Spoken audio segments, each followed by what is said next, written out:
Salam dostlar, bugün size slime'ın tarifini vereceğim.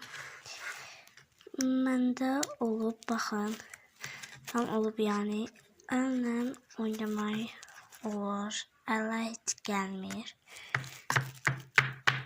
Belə olub. İndi sizə deyəcəm nədən dökməliyik. 2 çay qaşığı dolu bu şampundan, əl sıvı sabunu, sabunu sıvılı olan. Bu diş pastasından.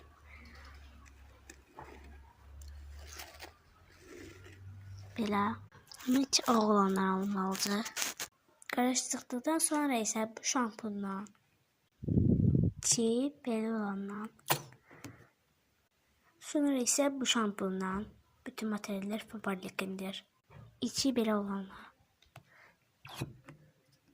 Ve bu karışımları karıştırdıktan sonra 2 gün saxlayarıq. Sonradan cevabını göreceksiniz. Sağ olun, salamat qalın. Bir tane tavsiye vereceğim ama yeri tökmeden oynamayın. Böyle kabın içinde oynayın. Oldu. Benim çok hoşuma geldi.